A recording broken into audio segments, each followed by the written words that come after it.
At a beautiful wedding in Lagos, Adiz walked into the hall wearing her best dress and a soft smile. She wasn't there to cause any trouble, just to show support and enjoy the celebration. As she walked toward the family table, carefully balancing her plate, her sister-in-law Neca suddenly stepped in front of her with a stiff smile. "Please don't sit near my husband," Neca said in a low voice, pretending to adjust her necklace as if nothing was wrong. Adiz blinked, caught off guard. She hadn't even been planning to sit next to him. But the way Neca said it, like she was a threat, like she was unwanted, made Adiz's heart sink. People around them noticed. A few turned their heads, pretending not to listen, but Adiz could feel the eyes. The shame hit her all at once, hot, sharp, and unexpected. She gave a small, polite smile and nodded, but inside something cracked. It wasn't about the chair. It was about being treated like she didn't belong, like she was a problem. She quietly walked to a corner of the room and sat alone. But as she watched the others laughing and celebrating, a thought lit up inside her. One day I won't just be seated alone the whole table. For months, Adiz couldn't quite understand why people in her husband's family started acting cold. The aunties who once hugged her tightly now offered half smiles and avoided eye contact. Cousins who used to call her for advice stopped replying to her texts. Even family group chats went quiet when she said something. It felt like she was slowly being pushed to the edge of a circle she used to belong to. Then she started hearing whispers, little comments that reached her through the grapevine. Someone said she was too friendly with the men in the family. Another claimed she was too needy, always trying to get attention. The worst one, that she was too available, as if being kind and present was somehow a flaw. Adiz was shocked. She had always made an effort to be warm and supportive, especially during family events. So where was this all coming from? It didn't take long to figure it out. Neca. Behind her polite smile and carefully styled head wraps was a woman planting seeds of doubt. She wasn't just gossiping. She was waging a quiet war. And for what? Attention? Power? Control? Adiz saw it clearly now. Neca wasn't protecting her marriage like she claimed. She was protecting her ego. She saw Adiz's grace as a threat. Her confidence, her ease with people, her silence in chaos. All of it made Neca feel small. At first, Adiz cried about it. The isolation hurt. The lies stung. But over time, her tears dried, and she began to see something powerful. Neca wasn't strong, she was scared. Scared of being replaced. Scared of being seen. And most of all, scared that Adiz didn't need anyone's approval to shine. So Adiz stopped explaining herself. She let the rumors fly and the fakeness flow. Because when someone is that desperate to dim your light, it only means they know how brightly you can shine.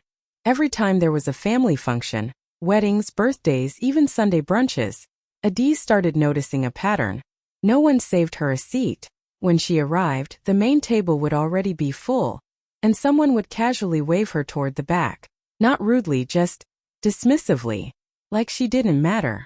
She'd sit quietly in the farthest corner, often near the servers or by the speakers.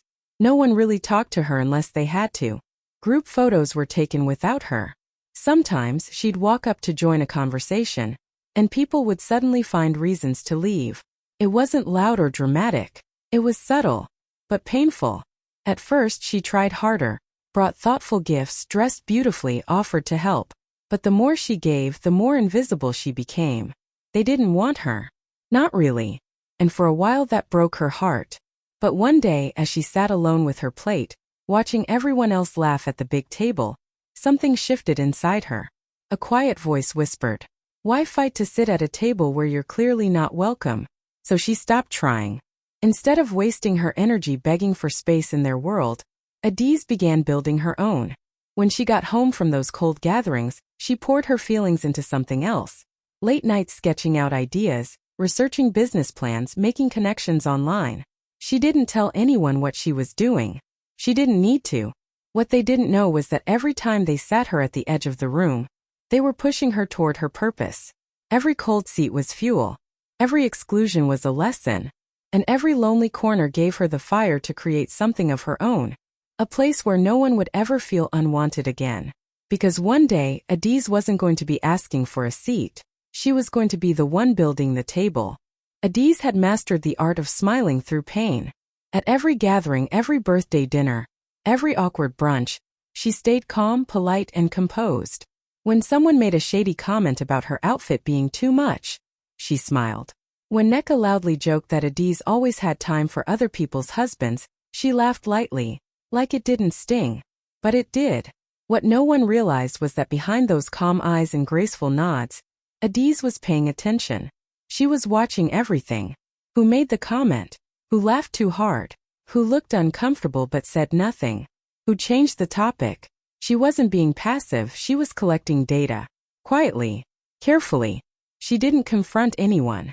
She didn't explode. She didn't start drama. Instead, she started writing things down: dates, places, exact words. She kept screenshots of messages, saved voice notes, and documented the whispers that somehow always made their way back to her. It wasn't just to protect herself. It was so that when the time came, and she knew it would, she would have proof, receipts, evidence, the kind of truth people couldn't run from. But the emotional receipts? Those were even more powerful. She remembered how it felt when her offer to help cook was brushed aside like she was a burden.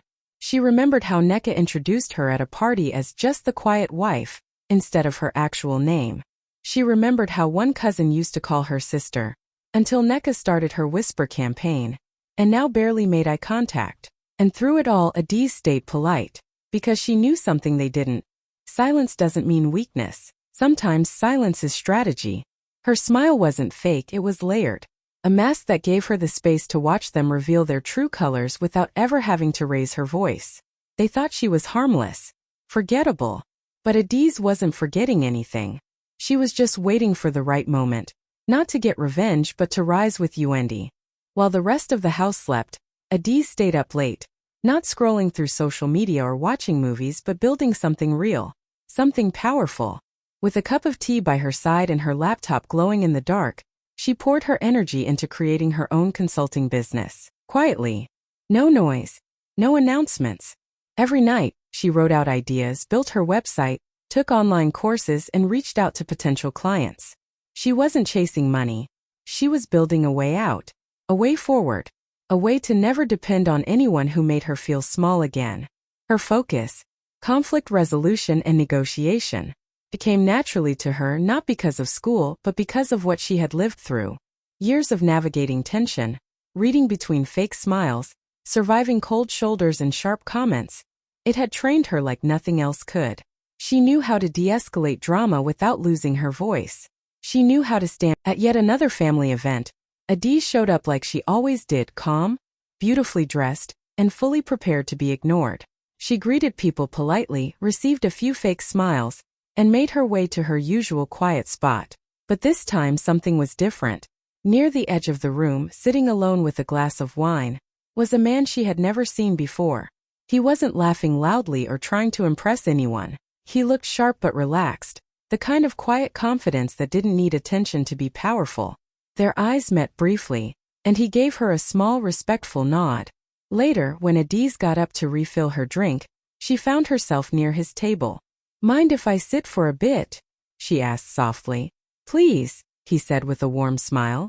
I was starting to feel like wallpaper. They began to talk lightly at first about the food, the music, the way weddings always seem to last forever. But soon the conversation got deeper. He listened when she spoke. He didn't interrupt or offer fake compliments. He asked thoughtful questions, and his responses were even more thoughtful. Eventually, she learned he was a divorce attorney. A well-known one, actually, the kind that powerful people call when they need to leave a bad marriage without ruining their reputation. She blinked in surprise. He didn't carry himself like someone with influence. He was soft-spoken, kind but sharp. Very sharp. For the first time in a long while, Adie's felt seen. Not as someone's wife or someone's problem, but as a person. An equal. They clinked glasses, laughed softly, and talked long into the evening. No drama, no tension. Just two quiet minds meeting in the middle of a storm. What no one at that party knew, not Neca, not the aunties, not even Adie's herself, was that this quiet conversation over wine would change the course of everything. Because sometimes your greatest ally isn't the loudest person in the room. It's the one who's watching just as closely as you are. It started slowly, little things that most people wouldn't notice. Neca's husband began arriving late to events, sometimes not showing up at all. When he was there, he stayed glued to his phone, barely speaking to her. At first, Neca pretended everything was fine. She laughed a little louder, held his arm a little tighter and smiled too much. But anyone paying attention could see the cracks. Whispers started floating around, whispers about him being seen with another woman, about late-night calls and business trips that didn't make sense. First, people didn't believe it. Neca had spent so much time building the image of the perfect couple. But slowly, that image started to crumble. Her friends grew quiet. Some stopped coming around. The same aunties who once praised her started asking quiet questions. Is everything okay at home? He's been looking tired lately. Neca brushed it off with her usual charm, but inside she was spiraling. And yet, even as her own marriage was falling apart, she still pointed the blame at Adiz. She couldn't stand that Adiz was still composed, still graceful, still unbothered. Even though Adiz had never said a word about her or her husband, Neca continued to act like she was the problem. At family gatherings she would watch Adiz with sharp eyes, waiting for a mistake, a reason to cause a scene. But Adiz gave her nothing. No drama, no gossip, just soft smiles and polite silence. That silence made Neca furious, because it reminded her of everything she was losing. While her own world was falling apart, Adiz seemed to be quietly rising. Not loudly, not proudly, but powerfully. And deep down, Neca knew the truth. The perfect mask she wore was slipping. The applause she used to receive was fading. And the person she had tried so hard to tear down was still standing, stronger than ever. It was a birthday dinner at a fancy restaurant, one of those family gatherings where everything looked perfect on the outside, wine glasses clinking, candles glowing, people pretending. Adiz arrived on time, dressed in a soft gold dress that shimmered gently under the lights. As always, she greeted everyone with kindness, even the ones who barely looked up. When she walked toward the long dining table, she noticed a few empty seats, one near her husband's cousin, another closer to the middle. But just as she was about to sit, Neca appeared with that same tight smile. "Oh, actually, can you sit over there?" she said, pointing to the edge of the table. "It's just better that way." There it was again. That cold push. That reminder that she didn't belong. A few people shifted uncomfortably, but no one said a word. Adiz looked at the empty seat Neca had pointed to, then turned her head. At the far end of the room sat the divorce lawyer. He was there as a guest of someone's cousin, quiet as usual, sipping wine and watching the whole scene unfold with calm eyes. Adiz smiled. A different kind of smile this time. The kind that said, "I'm done playing small." She walked across the room, heels clicking softly on the tile, and pulled out the chair right beside him. "Actually," she said gently, loud enough for Neca to hear, "I'd love to sit here." The lawyer looked up, amused. "Best seat in the house," he said, standing to help her.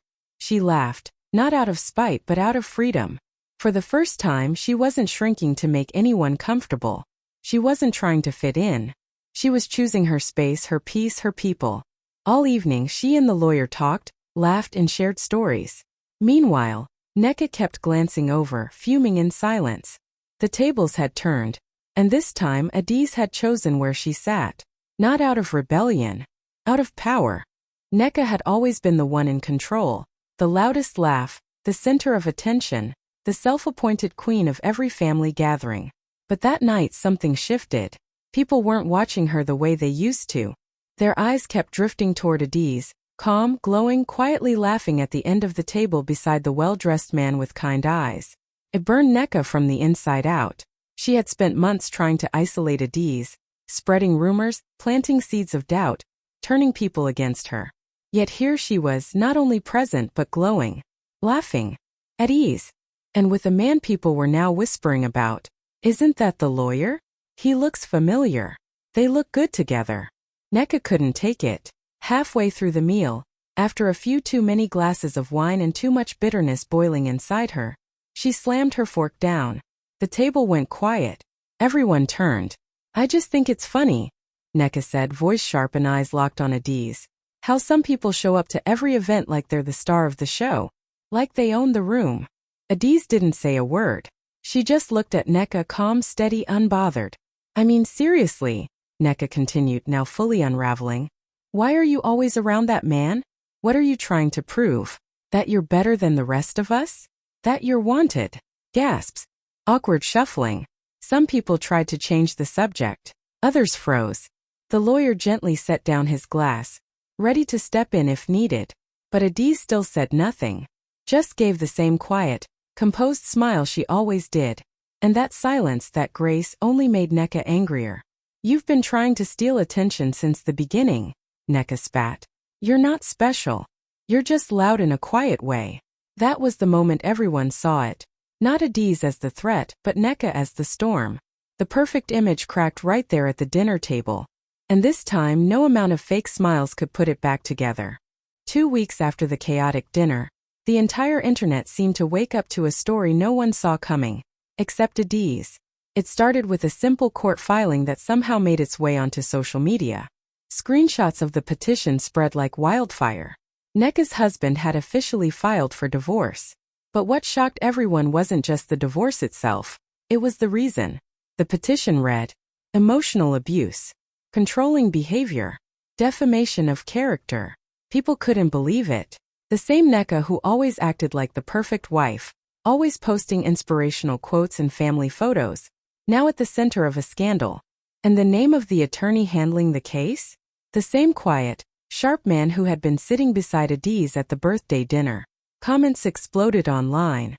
Wait, that lawyer? Isn't he the one Adiz was talking to at the party?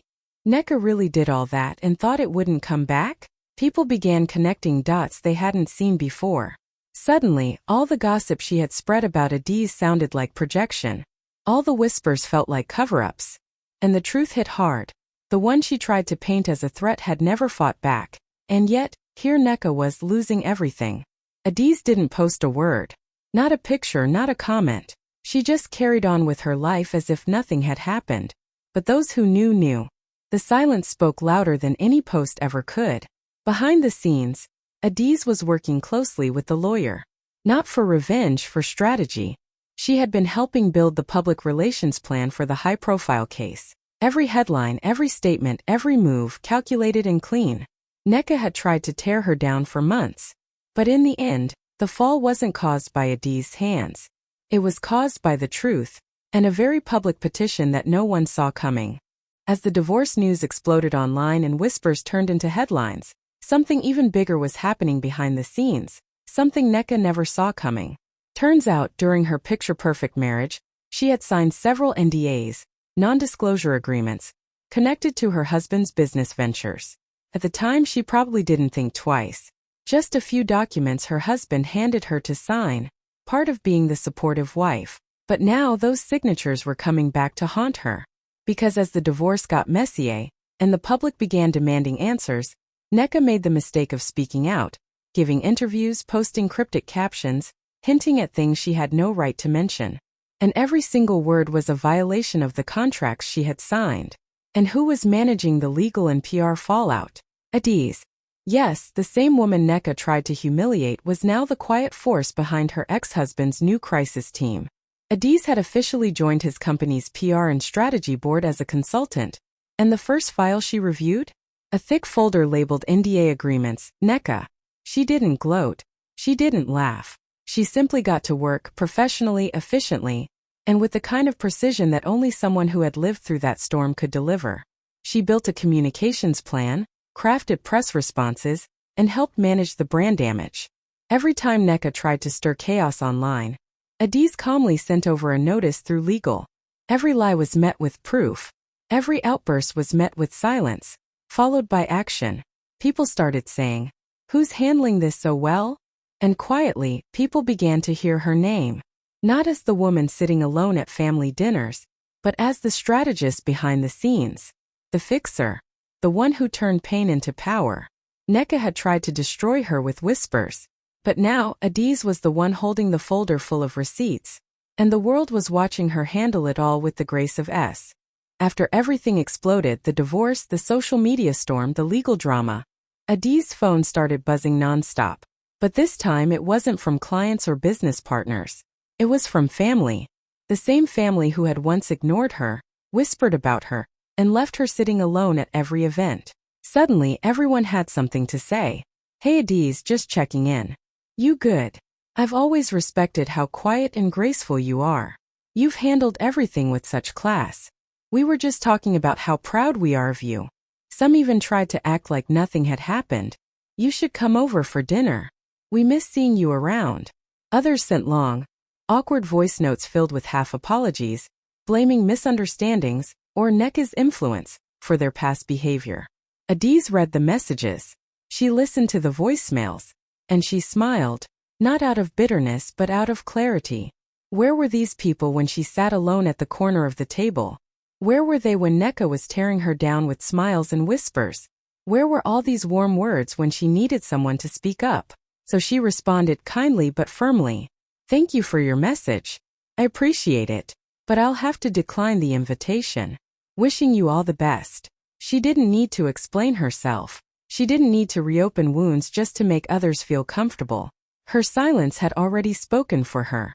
Her success had already answered their doubts. And the truth? She no longer wanted a seat at their table. She was building something bigger, something better. A life surrounded by people who saw her clearly, not just when the spotlight hit her, but even in her quietest moments. Forgiveness didn't mean access, and grace didn't mean going back. Adiz had moved on, and this time they would have to watch her shine from the seats they once made her feel too small to sit in. A few months after the dust had settled, Adiz quietly launched something powerful. Adiz & Company, her very own firm. No big press conference, no dramatic announcement. Just a clean, elegant website and a simple message. Helping women leave toxic marriages with strategy, dignity, and power. It wasn't just business. It was personal.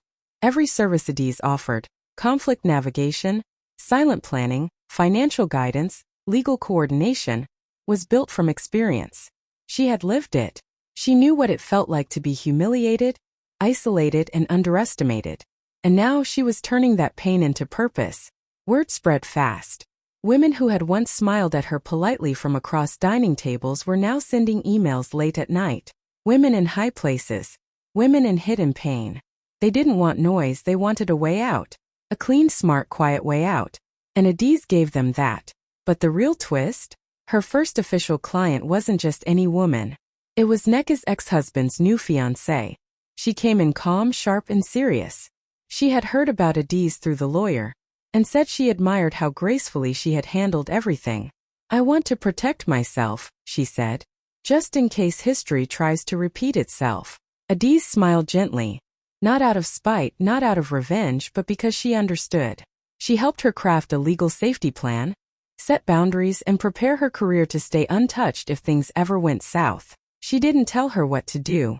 She gave her tools, and the confidence to walk away if necessary. Adiz & Company became more than just a firm. It became a quiet revolution, a lifeline for women who were done with suffering in silence. And Adiz? She became a name that whispered through boardrooms and brunch tables alike. She wasn't just the woman Neca tried to tear down. She was now the woman others trusted to build them back up. After the divorce, the scandal, and the silence that followed, Neca slowly disappeared from the scene. She stopped attending family functions, deactivated her social media accounts, and eventually moved out of town. Some said she needed a fresh start. Others whispered that she couldn't handle facing the people who once praised her. Now the same people who watched her mask fall apart. She never reached out to Adiz. Not once. No apology. No message. Just silence. But that was fine. Adiz didn't need closure from someone who had spent so long trying to break her. The silence itself was closure. Yet even in her absence, Neca's name lived on.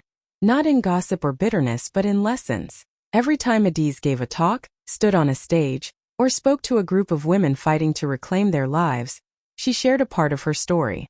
She never said Neca's name. She didn't need to. But the story of the sister-in-law who tried to shrink her became a powerful chapter in every speech. I was once told not to sit near someone's husband, she'd say, her voice calm and clear. That warning became the beginning of my rise. Because sometimes the people who try to push you down are just scared of how high you can go. The audience always went quiet. Then the applause would follow because it wasn't just her story. It was every woman's story who had ever been made to feel like she was too much, too loud, too confident, too different. Adiz didn't need revenge. She didn't need to drag Neca's name through the mud. She had something better.